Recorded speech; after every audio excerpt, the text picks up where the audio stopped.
Maye Mambok Bassa.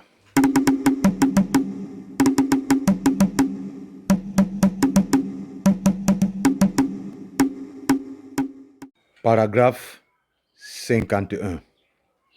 Lingen fait des prédictions en Mbok. Lingen rentra chez sa belle-mère et leur dit que Njel et sa femme mouraient de joie. Elle parla avec vivacité à son mari et dit: J'étais allé montrer à nos enfants où s'établir. Je le leur ai montré sans montrer mon corps. Et Mbok en fut très content. J'ai montré à Njel comment Bamoun s'est séparé et où il allait s'établir. C'est pourquoi il a su définitivement le lieu de son établissement et il s'est complètement séparé de son père. J'ai changé de peau devant lui comme le Fimbang devant vous.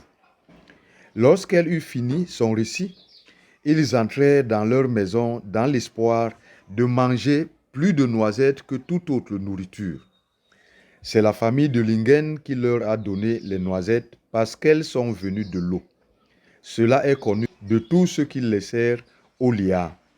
Puis elle dit à son mari: La famille de Mbang se multiplie de façon incroyable. Elle lui dit en plus: Mboué se promène maintenant au lieu où Mbang garde des hommes pour attendre la guerre. Elle lui dit encore: Nous resterons ici 2 saisons sèches avant que je te donne l'enfant que je t'ai promis. Je t'enlèverai le corps du désert. Je transformerai ton corps comme celui des enfants de Mbang. Un descendant de Mbang engendrera un enfant qui naîtra sans femme. C'est lui qui épousera l'enfant que je te donnerai dans 2 saisons sèches. Son nom est Sop. Si je ne change pas le corps que tu as apporté du désert, alors la guerre civile pourra t'exterminer parce qu'elle est très mauvaise. Mais elle accomplira la gloire de Mbang. Kindap aussi a une promesse d'enfant. J'ai essayé de demander à Mbang d'offrir cet enfant comme il m'a offert à toi. Mais il m'a dit: Ce sont les mauvais traitements qui t'assagiront. Je ne désire pas que les hommes qui sont sortis du liard, l'un soit soumis à l'autre. Sa réponse n'est ni affirmative ni négative. Il ne répond non à personne, mais c'est celui qui demande les choses au nom du liard et de Ngok qui reçoit les choses. Paragraphe 52. Naissance et baptême de la fille de Mbok et de Lingen. La date de 2 ans arrivée, Lingen conçut et enfanta une fille à la date qui lui avait été donnée. Le jour de la fête des Bakugi, où on devait lui donner un nom, Mbok la nomma Mbok. Lingen la nomma Ngombok et elle dit: Parmi les hommes du liard, les noms des hommes sont courts, ceux des femmes doivent être longs. Elle dit encore à son mari: Je lave cet enfant que tu devrais laver. Mais comme tu ne voyais pas encore, c'est pourquoi je l'ai lavé. Je lui ai encore donné un nom. J'ai fait cela par la force de Mbang. Aujourd'hui, je te lave par la force de Mbang. Va là-bas au fleuve. Va laver cet enfant. Mbok demanda à Lingen: Est-ce que je dois plonger cet enfant dans l'eau ou est-ce que je lui verse seulement de l'eau sur tout le corps? Lingen lui dit: Plonge-le dans l'eau et dis: Durée comme le liard, abondance comme Ngok, force comme Mbang. Fais cela 3 fois. Après cela, regarde à la sortie du soleil le signe. Mbok dit à sa femme: Lorsque je vais regarder là-bas, que vais-je faire? Elle répondit: Ce que tu verras, ce que tu entendras ou ce que tu recevras, ce sera ta dernière promesse. Les expressions que je t'ai d'abord données, ne les dis pas sans y attacher ton cœur. Paragraphe 53. Mbok descendait vers le fleuve en pensant à tout son bonheur. Son corps était léger comme quelqu'un qui meurt de joie. En plongeant l'enfant dans l'eau, il répétait les paroles que sa femme lui avait enseignées. Mais disons en résumé qu'en plongeant l'enfant dans l'eau, il avait les yeux fermés de peur d'oublier les paroles de Lingen, femme sur laquelle il comptait. Lorsqu'il eut fini de travailler, il se redressa, toujours les yeux fermés. Regardant la sortie du soleil, il entendit un jeune garçon qui l'appelait à ses pieds en lui disant « Père, il y avait un homme qui a vieilli.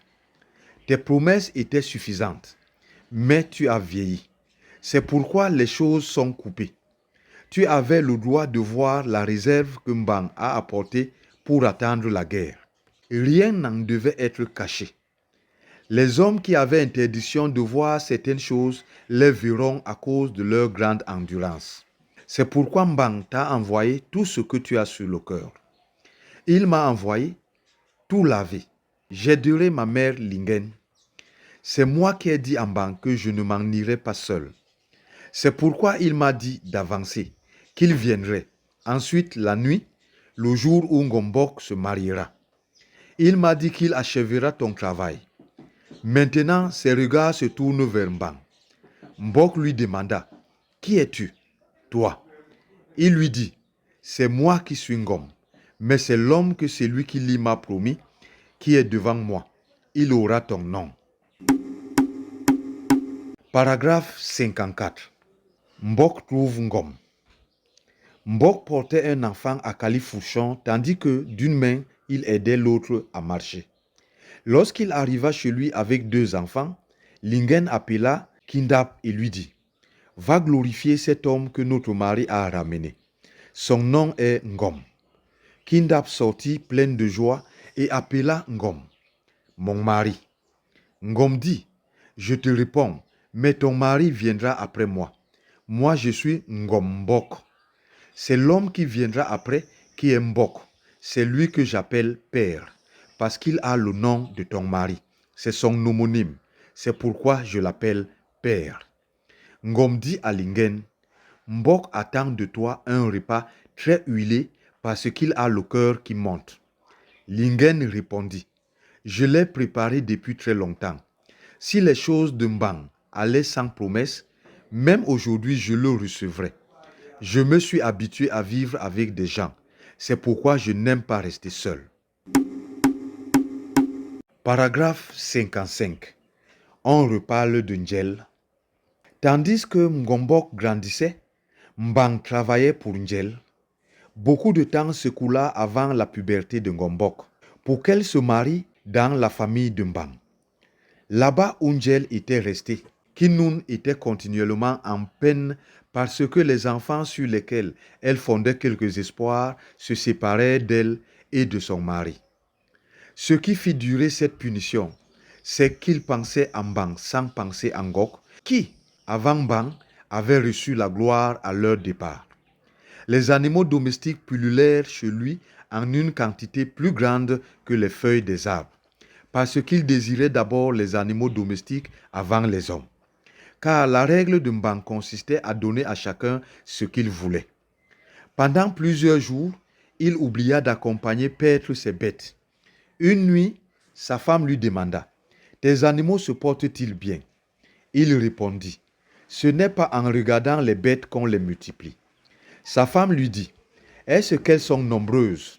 J'ai vu cette nuit que tu avais des hommes en abondance. » Il ne répondit point à sa femme, mais ne fut pas très fâché contre elle.